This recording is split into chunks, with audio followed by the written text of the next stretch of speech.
Hi అండి, అందరికీ నమస్తే. Welcome to Subhash journalist.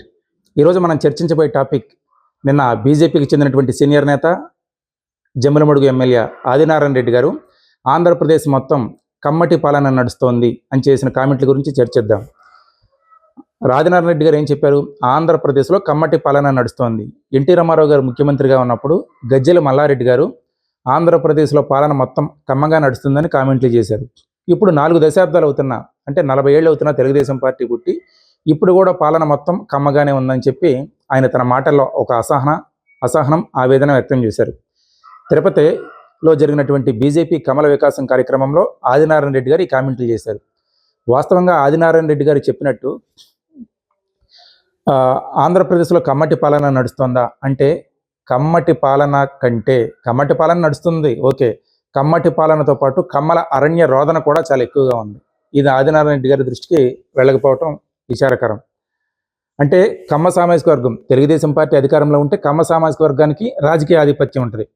Janasena పవర్లో ఉంటే కాపులకి ఎక్కువ ప్రభావం ఉంటుంది, కాపుల యొక్క ప్రభావం.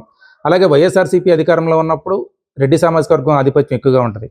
ఇది ఎవరు ఒప్పుకున్నా ఒప్పుకోకపోయినా వాస్తవం అని చెప్పి అంగీకరించాలి. కానీ వాస్తవంగా చూసినప్పుడు తెలుగుదేశం పార్టీ అధికారంలో ఉన్నప్పుడు చంద్రబాబు గారికి కమ్మలు అసలు గుర్తుకురారు.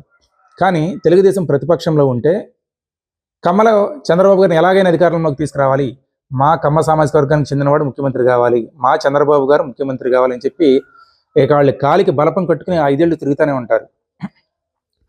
రాజకీయాలతో ఏమాత్రం సంబంధం లేని కమ్మ సామాజిక వర్గం వారు, అంటే రైతులు కానీ, వ్యాపారాలు చేసుకునే వాళ్ళు కానీ, ఇంకా ఇతర రంగాల్లో స్థిరపడిన వారంతా కూడా చంద్రబాబు గారు ముఖ్యమంత్రి అవ్వాలని చెప్పి వాళ్ళకి ఉన్నంతలో లోకల్ ఎలక్షన్లో కానీ, అసెంబ్లీ ఎలక్షన్ కానీ చందాలు ఇవ్వటం కానీ, పార్టీ కార్యక్రమాలకు తమ వంతు సేవ చేయటం, వాళ్ళకి ఏం పదవులు అవసరంలా ఏం అవసరంలా, వాళ్ళ పనులు వాళ్ళని చేసుకుంటారు. కానీ చంద్రబాబు ముఖ్యమంత్రి అవ్వాలి, మా కమ్మ సామాజిక వర్గానికి చెందిన వారు ముఖ్యమంత్రి అవ్వాలన్నదే వాళ్ళ టార్గెట్. వాళ్ళు అహర్నిశలో కష్టపడతారు. కానీ గెలిచిన తర్వాత చంద్రబాబు గారికి వీళ్ళు ఎవరో గుర్తురారు, అది నిజం. ఇక ఆదినారాయణ రెడ్డి గారు మరో కామెంట్ ఏం చేశారు? అన్ని కులాలను కలుపుకుని వెళ్ళాలి, కమ్మలు మాత్రమే కాదు అన్ని కులాలకి రాజకీయంగా ప్రాధాన్యత ఇవ్వాలి, అదే ప్రజాస్వామ్య పాలన అని చెప్పారు. కానీ చంద్రబాబు గారు అన్ని కులాలను కలుపుకుని వెళుతున్నారు. అవసరమైతే ఈ క్రమంలో కమ్మ సామాజిక వర్గానికి చెందినటువంటి రాజకీయ నాయకులని నిర్దాక్షిణ్యంగా పక్కన పెట్టేస్తున్నారు. ఉదాహరణకే ఉమ్మడి పశ్చిమ గోదావరి జిల్లాలో చూసుకుంటే తెలుగుదేశం పార్టీ పుట్టినప్పటి నుంచి ఏలూరు పార్లమెంటు సీటు కమ్మలకే ఇస్తారు, అది సాంప్రదాయంగా తెలుగుదేశం నుంచి. అలాంటి దాన్ని ఈసారి మాగంటి బాబు గారు లాంటి సీనియర్ని పక్కన పెట్టి రాయలసీమ నుంచి వచ్చినటువంటి యంగ్ లీడర్ బీసీ సామాజిక వర్గం, యాదవ్ సామాజిక వర్గానికి చెందినటువంటి పుట్టా మహేష్ గారికి ఇచ్చారు. అంటే బీసీని ప్రోత్సహించాలి, బలంగా ఉన్నటువంటి ఈ ప్రాంతంలో బలంగా ఉన్న యాదవులను ఎంకరేజ్ చేయాలి, రాజకీయంగా ముందుకు తీసుకురావాలని చెప్పి అక్కడ కమ్మలను పక్కన పెట్టి ఆ సీటు పుట్టా మహేష్ గారికి ఇచ్చారు. అలాగే ఉంగుటూరు సీటు తెలుగుదేశం పార్టీ పుట్టినప్పటి నుంచి ఉంగుటూరు సీటు కమ్మ సామాజిక వర్గానికి ఇవ్వటం ఆనవాయితీ. అలాంటి చోట కూడా జనసేనతో పొత్తు కోసం కమ్మ నేతలను పక్కన పెట్టేశారు. కమ్మ నేతను పక్కన పెట్టి దాన్ని జనసేనకి ఇస్తే జనసేన నుంచి క్షత్రియ సామాజిక వర్గానికి అవకాశం ఇచ్చారు. జనసేన నుంచి క్షత్రియ సామాజిక వర్గానికి అవకాశం ఇచ్చిన ఒకే ఒక సీటు పచ్చమట్ల ధర్మరాజు గారు ఉంగుటూరు. అక్కడ కూడా కమ్మల్ని పక్కన పెట్టారు చంద్రబాబు గారు. ఏంటి, జనసేనతో పొత్తుల కోసం అవ్వచ్చు, ఏదైనా కారణంగా అవ్వచ్చు.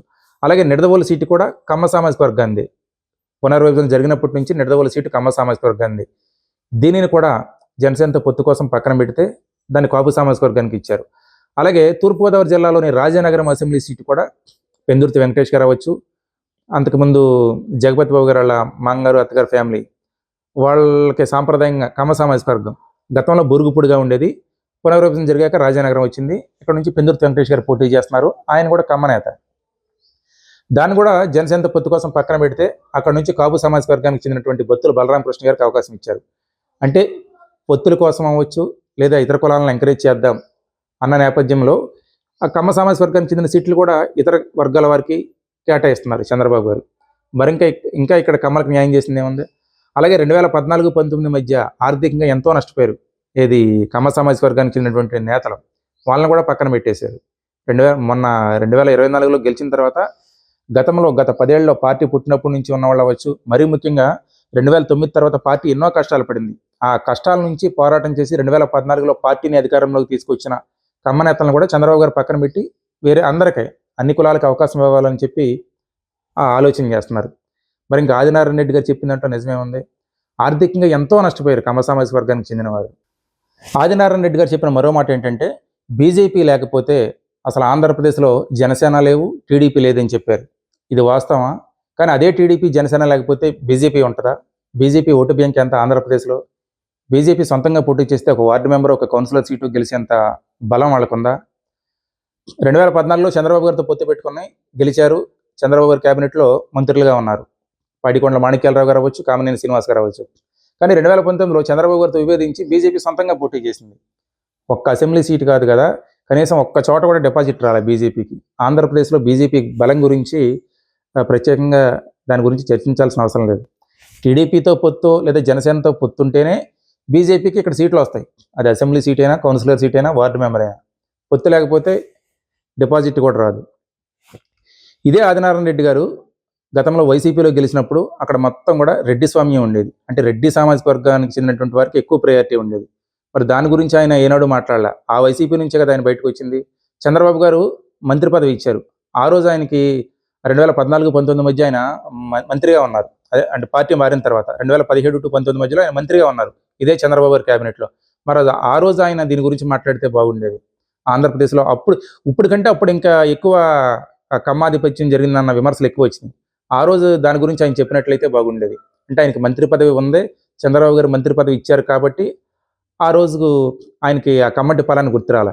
ఇప్పుడు ప్రాధాన్యత లేదు. పైగా జమ్మలమడుగు నియోజకవర్గంలో ఆయన మీద అనేక ఆరోపణలు వస్తున్నాయి. ఆయన సొంత పార్టీకి చెందినటువంటి సీఎం రమేష్ గారికి ఆయనకి పడట్లేదు. టీడీపీకి చెందినటువంటి తాడిపత్రి ఎమ్మెల్యే, మాజీ ఎమ్మెల్యే జేసీ ప్రభాకర్ రెడ్డి గారికిను ఆదినారాయణ రెడ్డి గారికి పడట్లేదు.